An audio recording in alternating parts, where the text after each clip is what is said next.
Okay, if U is harmonic, show that it is the real part of a function of the form f is equals a c squared for some a and c.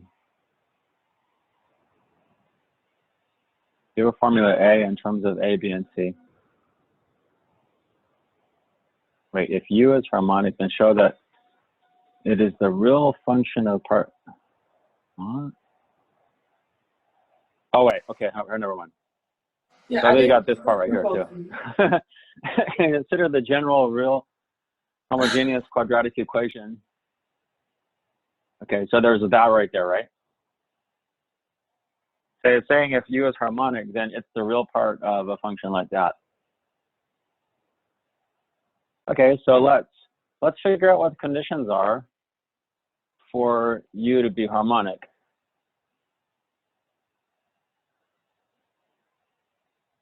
So that would mean, okay, so if we can take two derivatives with respect to x, that's x squared. Okay, so two derivatives with respect to x will give us what? It'll give us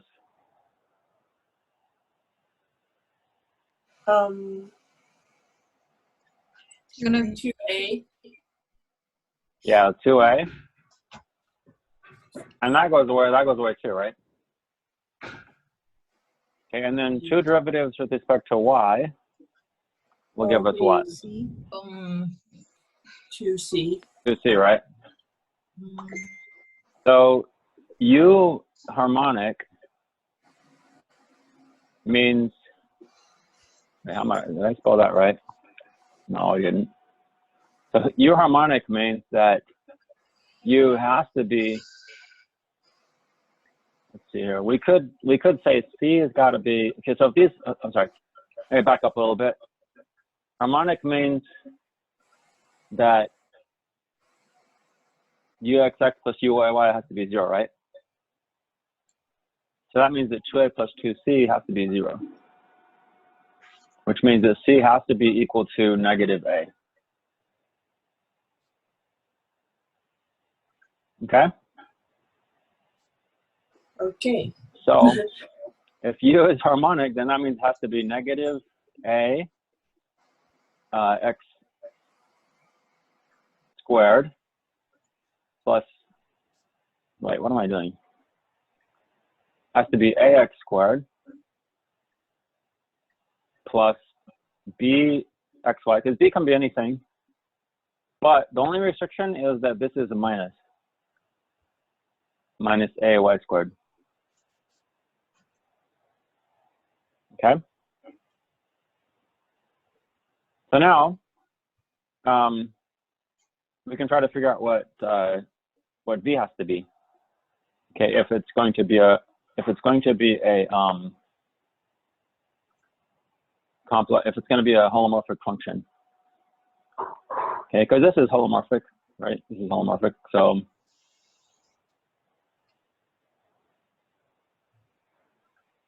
actually, hold on a second. Let's work from the other direction instead. Okay, so you have a z squared. Okay, so I'm going to hold this right there. U has to be this form. So U has to be that form. Okay, and then let's go the other way. So A is a z squared is going to be, and let's write A as, let's write capital A as, let's see, why can't you write that? Little a1 plus I don't like that. What can I write A as? Maybe I'll write it as capital B plus IC, okay? These are capital, and these are all small. Okay, so that B is different than that B, times Z squared. So Z is X plus IY squared. Okay, so that's B plus IC. And then this one, if you multiply it out, you get X squared minus Y squared plus 2 x, y, I. Then we want to expand this out here. So that's b, x squared minus y squared. That's this times this first term. Then this times the outside one. No, let's do this one. Let's go to this one times this one. Oh, all we need is the real part. So the real part's going to be this times this, which is this, plus this times this. So this times this is going to be, there's going to be an I squared, so that's actually going to be negative 2c xy. This is capital C. Okay. And then who cares about the imaginary part? Okay. All we have to show is that this is the real part of a function of this form. Okay. So if we bring this down here, we can rewrite u as a times x squared minus y squared. That's this and this, right? Just taking those two and factoring a out. Plus b times xy. So that means that if you're gonna, now we equate this and that together. And you can get these to, you can get all of this to be equal to that if you have b being little a and 2c being little b. That works. So we've shown that it's the real part of that function, and it says give a formula for a in terms of a, b, and c. Okay. This gives you c is equal to b over 2. We know that capital A is this. So capital A is, so b is little a, and then c is this plus bi over 2. So that's the formula right there.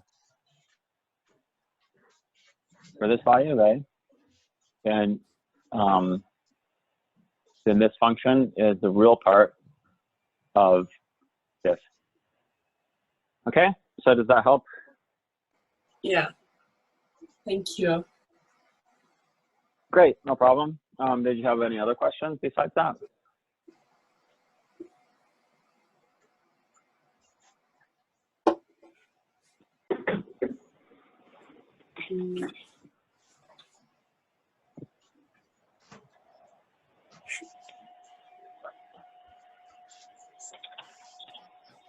Do you have time to answer one more? Sure. I can do that. 18K.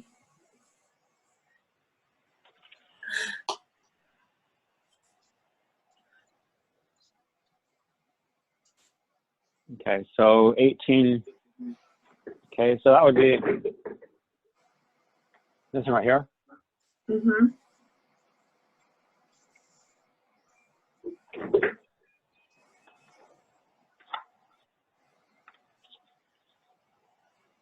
Okay, so the instructions are, where are the functions, following functions differentiable? Where are they holomorphic?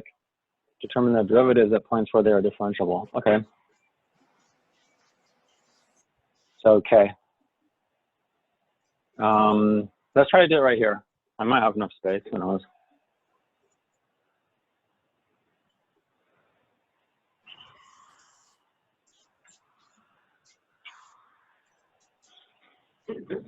Okay, so you have 2 xy minus I x plus y squared. Okay, so that's u and that's v. So Cauchy-Riemann equations, ux equals uy and uy equals negative vx. Okay, so what's ux? That would be 2y. Yes, great. And then vy. Whoa. Vy. would be Let me do that. negative Let me- 2x minus 2y. Yeah, let me expand that out. X squared plus 2xy plus y squared. Okay. Okay, so you said it's yeah, it's 2x plus 2y, right? Mm-hmm. Okay, so in order for those to be equal, are those going to be equal if and only if? Isn't it negative 2x minus 2y? Oh yeah, that's true. Oops.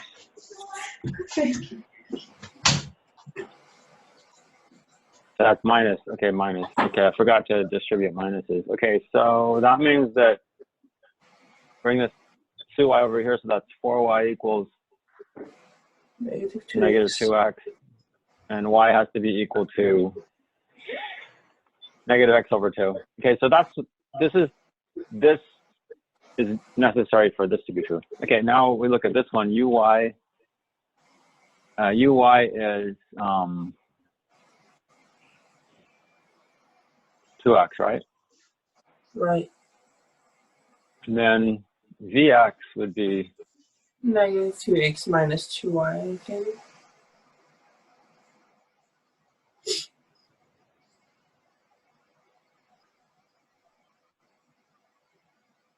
so that means 2y has to be 0. So that means y has to be 0. So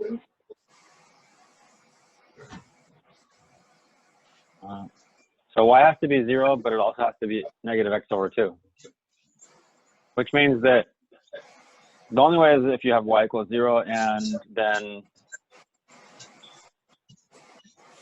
x equals 0. So the only place, so the question is the only differentiable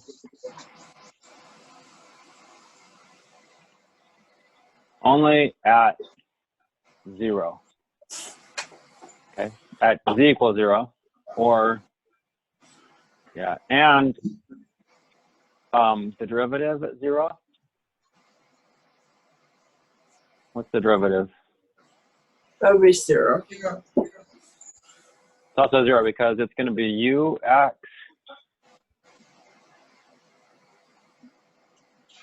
plus vx, right? And vx is going to be they're both going to be 0. So ux is 0 and vx is 0 when both x's and y is 0. So it's just going to be 0. Because Okay. the way